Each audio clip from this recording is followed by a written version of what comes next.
Welcome to today's episode of Backstage with Randy Phillips. I'm Randy Phillips, and I'm joined by Brandon Heath. Oh my goodness. Brandon is a Dove Award winning contemporary Christian music artist and songwriter from Nashville, Tennessee. In our conversation today, you're going to love to hear the stories of the salon shop beginnings, his celebrity wedding performance, blow your mind, and his national anthem flops. I've had one or two of those. And we're exploring a new genre of nerdy rap. Nerdy rap. Have I piqued your interest yet? Before we begin, you know what time it is. Go ahead and follow or subscribe and give us those reviews that you know we love, and who knows, we might even read it live on the show. Now we're ready. Let's go backstage with Brandon Heath.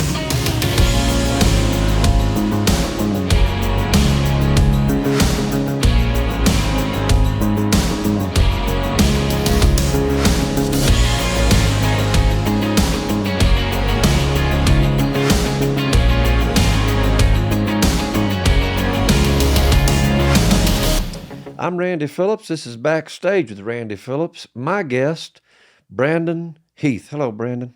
Hey, Randy. Good to see you. Have I ever met you before? We met 10, maybe more years ago at a festival. Now, where that festival... Always a festival. Where that festival... Well, that's really the only place where we as artists get to Back and that or the Dove Awards. I know. So backstage somewhere. And when we do see each other, it's like, oh, hey, good to see you. Yep. Big fan of your music. And that's it. Yeah. Never see you again. Yeah, unless we're on tour or something. Well, I'm so proud of you, Brandon. Proud of your music. Thank you. Proud of your life. Thank you. Proud of your legacy. Man. Well, I walked in thinking, aren't we both so fortunate that we have gotten to be in ministry, but specifically music ministry for so long? Incredible. It's incredible. When was it that you knew, like, people like to hear me sing? Well, my mom would argue that it would be in her beauty salon, which is a story I've not really told many times. Tell it. This is Backstage. Okay. So the truth of the matter is, I grew up in Nashville, which is a great place to grow up if you want to be a musician. Were you born there? I was born and raised, yeah. No, I can't find many of those born and raised. There's not many of us. Now, there's some that'll tell you, oh, I was born in Nashville. Well, there's a town called White House or Goodlettsville. I'm like, but my mom is from a small town west of Nashville called Waverly. Okay. Moved to town when she was 18 to become a beautician. Okay. My dad was born in Nashville. His mother worked at the same beauty salon Really? that my mother worked at. How about that? That's how they met and Very married, cool. and then along came Brandon. So would you sing in the... Yeah, so full circle. So my mom ended up purchasing a beauty salon a few blocks away from the one that she worked at because they ended up tearing it down to build a big parking garage. And my mom just took everybody with her that she worked with. Oh, cool. And all the clients. Yeah, I love it. And so growing up, I'm an only child. I would be at the beauty salon in middle school. I started playing the guitar, and I would just sit in the beauty salon. All these old ladies under hair dryers. That is a true story. I love it. Playing my acoustic guitar, singing country music. Oh, how cool. So Steve Wariner, Garth Brooks, all those guys were heroes of mine. Of course. And the way that I learned to play the guitar on Sundays in Nashville in the scene, actually in the living section, there were always chords or tabs for the number one song of that week. I see. And that is how I learned how to play the guitar. How about that? And you're a tremendous musician, singer. Love your voice. Thank you. Your biggest song, Give Me Your Eyes. Yeah. Song of the year, male vocalist of the year. You got them all. It was a clean sweep. You wrote the song. How did you write it? Well, it's actually kind of cool.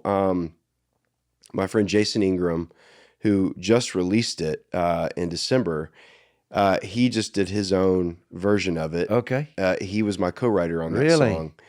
And so I had just gotten back from Seattle. I was on a plane ride it was a 5-hour, direct flight. Oh, man. Yeah. And this is like tablets or, ways to watch a movie. So I pulled my hoodie over my head and would just go to sleep. Yes. And I just felt a little guilty as we were landing that I had not spoken to the person next to me. Oh. I just not even acknowledged their presence. So I looked out the window and we were landing, and the pilot comes on and he says, well, we're about to land in Nashville. We got broken skies, 75 degrees. It's like, broken skies. That's kind of a cool way to say it. Isn't that cool? Look down from a broken sky. Oh, I see. Traced out by the city lights.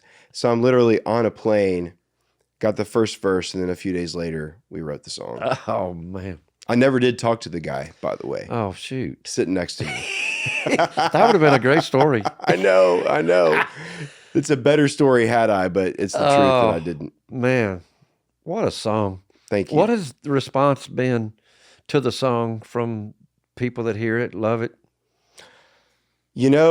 I believe that it probably is my career song. You never want to believe that you've peaked. But in some ways, I'm actually really, really good with that being my career song. If there's anything that defines my career, because, I've gotten to travel all over the world, and there's some songs that they make it. I know. Over the shores, Yeah. and to people. That one did it. Yeah. People who are listening. And, I think I was really affected by the idea that I could be on a plane and then a few days later in the studio of a friend of mine, and we could just write a song before lunch, and 15 years later it's still ministering. Yes, it is. So to me, I always say about that song, it literally just felt like I was in the room when it was written. Yeah. I've been part of a few like that. Yeah. Is songwriting work for you, or is it, some people, I envy them with a good envy of a healthy they envy. just kind of like, it just came to me like, it's work for me. Is it work for you? The hook work, or is it the verses, the bridge? Yeah. I mean, it's both. Some days it's really easy. I would say I don't want to say that it's not work, because it's discipline is what it is. Okay, better word, yeah. It's more that it takes discipline, and I'm not a very disciplined person. So the work is really just in like sitting down and writing it. But when I'm sitting down and writing it, that often is actually not too hard for me. Okay. It's a good, easy, I don't want to say easy. I'm able to write a song fairly naturally, but it's just the discipline of doing it. Man, you're a good songwriter. Thank you. So if you do you think anybody can write a song, or is it you have to be I used to called say to it? that. I used to say that. Say what? Yeah. Everybody? Anybody can write a song. You don't believe that anymore? I don't believe that anybody can write a good song. Well, I didn't say good song. I just said write a song. Yeah. Where would somebody start? Like, I want to write a song. Yeah. Where do you even start on that? Is it something you read, a sermon you heard, a conversation, a captain coming over the speakers? Where do you find that hook, that thing that you build around? I think you have to be open to what shimmers. And honestly, I'm borrowing that from a friend of mine. I like that. Things just shimmer, and you have to be open to it. Yeah. And when you see a little sparkle, you need to write it down. Okay. Or you need to do a voice memo. Yes. Which is what I do on my phone. Yeah. Because often I believe that it's probably divine intervention. Yeah. It's the Holy Spirit saying, you need to take notice of this. Okay. I like that. Yeah. So that's something that I think anybody could and should do. All right. So you got your little hook. Yep. What's your next step? To build it out? To try for a verse? The verses have to go somewhere where the chorus, Yeah. you land on the chorus, but you've got to develop is it co-writing is where that's a good experience? Like, Yeah, I love to co-write. I started off, my first record, half the songs I wrote by myself, but they were from, years of writing, Yes. But then when I put my record out, and so my first number one was a song that I wrote by myself, and it was extremely rewarding, but I found that I love collaborating. Me too. Yeah. It's what I There's enjoy. a joy in that, yeah. But my song "I'm Not Who I Was" is the song that I wrote by myself, and Great song. thank you. The thing is, I started out as a songwriter, but I could not get any cuts. Yeah. Nobody was cutting my songs, which means they weren't recording my songs. Yep. So I think what it was is that I had my own style, and that style needed my voice. And so those songs didn't go anywhere until I started singing them. They needed you. Yep. Yeah. Love that. All So, right. Carrie Underwood. yeah. American Idol winner. Football. What? She married a hockey player. She married a hockey player. Yeah, but she's on Monday Night Football. Yeah, she wrote the song for Monday Night Football. She's a done it hockey all. player. So she gets married. Yes. And ceremony ends. Yeah. They're going to go to the reception. Mm-hmm. They go to the reception, and they're going to have their first dance. Yes. Is that right? That is correct. And the singer and the song for Carrie Underwood's first dance is a song called "Love Never Fails." And you sang it. I did. You wrote it. I did with my friend Chad Cates. What's that like? Like Carrie Underwood called. How does that eat? Like, Carrie Underwood's calling you. How did that? Tell me that. Okay, so let's have a full circle moment. Okay. We're back in the beauty salon in Nashville. All right. Okay. I'm not there, but my mom is there. My mom gets People magazine. Oh yeah. And she calls me. I'm in the middle of a writing session one day, and she said, "Brandon, Carrie Underwood said something really nice about you in People magazine." What? Yeah. So she said that she was in love with my voice. Carrie That's what Underwood? she said, yeah. And so I was very flattered by that. And my publicist, of course, being a good publicist, wanted to find out, well, why is it that you're such a big fan of Brandon? And so my publicist put us together.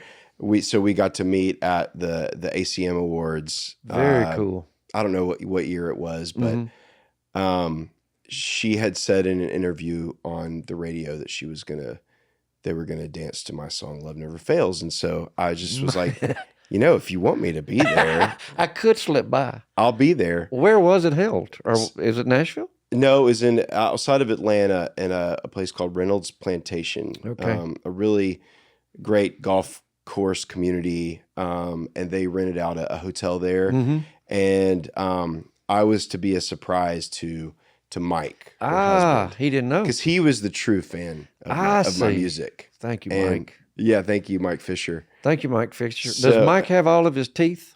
I don't know. Okay. I couldn't say. Okay, well, he's a hockey player. It appears that he does, but today you never know. No, you don't know. You can't tell.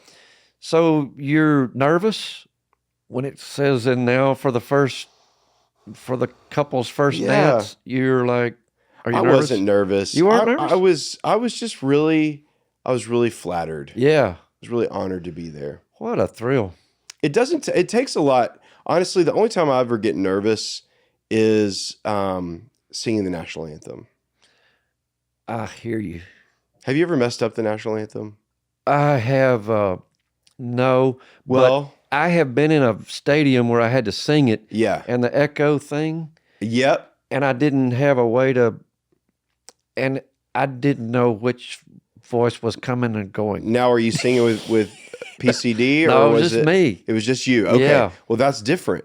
So true. Yeah. So when you're with your guys, it's like, well, we're not going to mess up. You know, if one of us messes up, we're not all going to mess up. Yeah. Somebody's going to, you know. Somebody's going to. But when it's just you by yourself and you hear those echoes. So have you ever. Oh, yeah.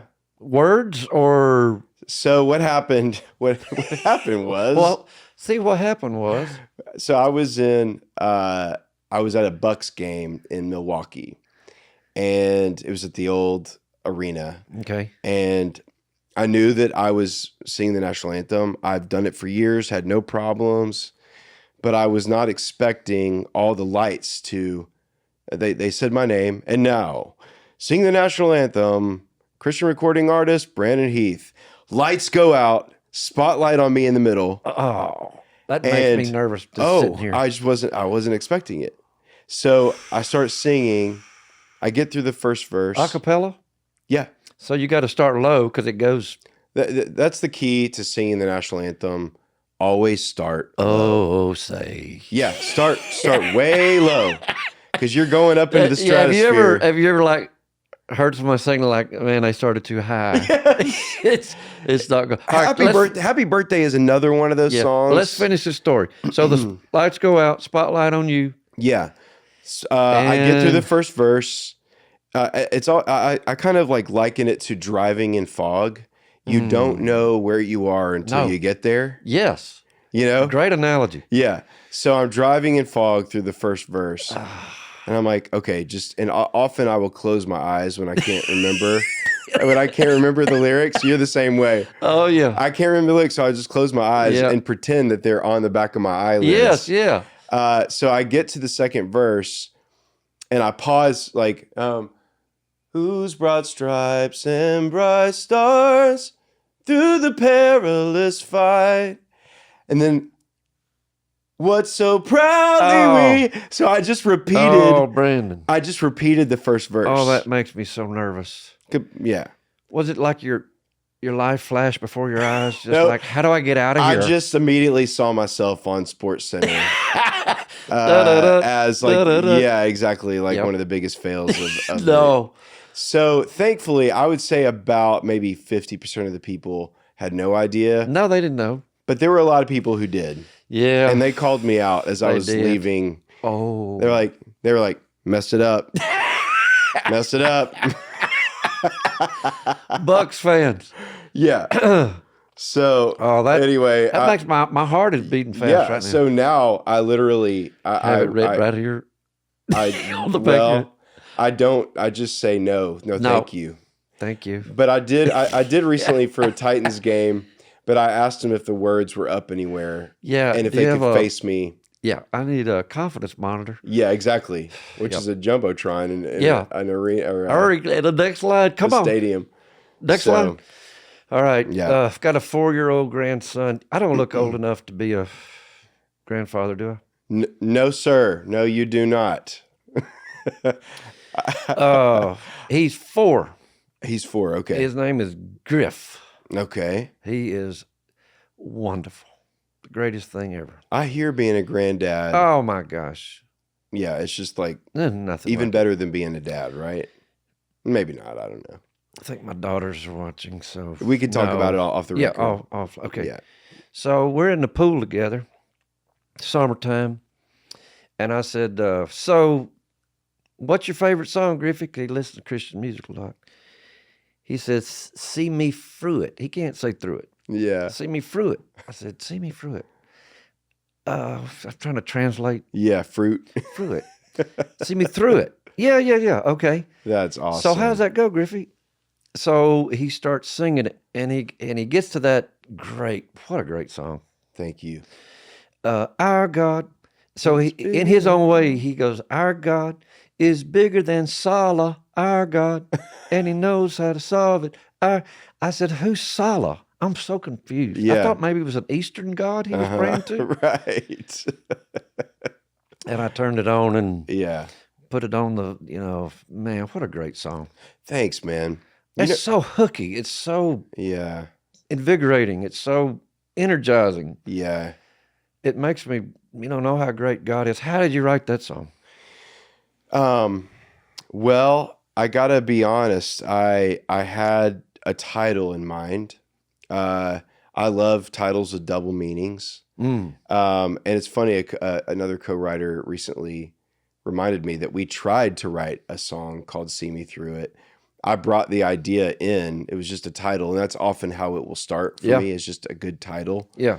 I will say anybody out there who's learning songwriting, go to a bookstore or go on Amazon and look at book titles. Yeah. You can get some great song Great ideas. hooks. Because you can't copyright a title. Right. So any title out there, you can write that song. Yeah. If you're up for it.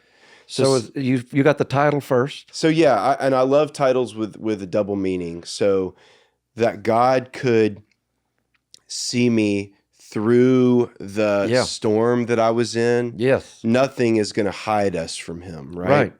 But also that he will walk me through the storm. Good.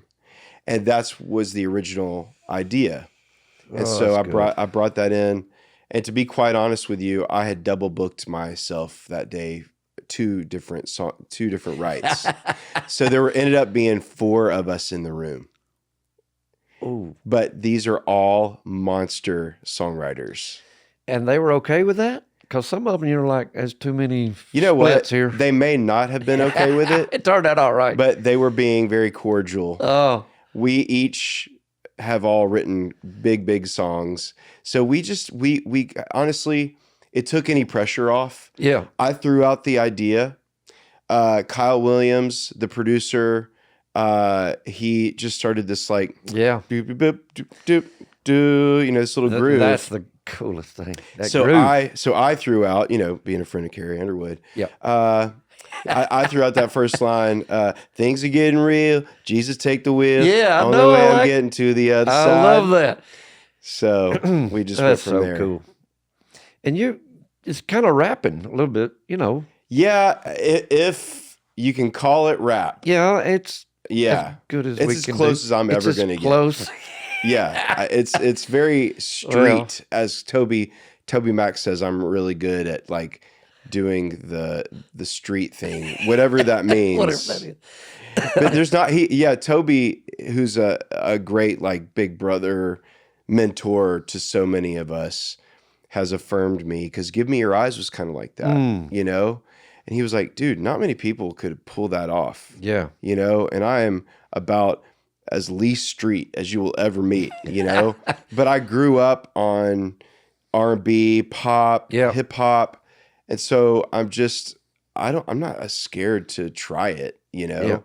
So I'm more of like kind of the nerdy rap guy, I like that. If you want to call a genre, you just figured out what you're going to call the name of this podcast. Okay, nerdy rap. Nerdy rap. I like it. That's what we'll call it. Brandon, I'm proud of you. Thank God for you. I thank you for the people's lives you've impacted. Thank you for impacting my life and for impacting Griff's life. I got to meet Griff. See me through it. See me through it. That's awesome. Bless you. Thanks for having me. Thank you, Brandon Heath. Oh my goodness. What a talent. What a man of God. Now go show your support and buy his music at brandonheathmusic.com. Thanks for tuning in. Please remember to rate, review, and subscribe to the show and help us spread the word. And if you're enjoying the podcast, tag us at Life Family Media on Instagram and Facebook. We'll see you next time on Backstage with Randy Phillips.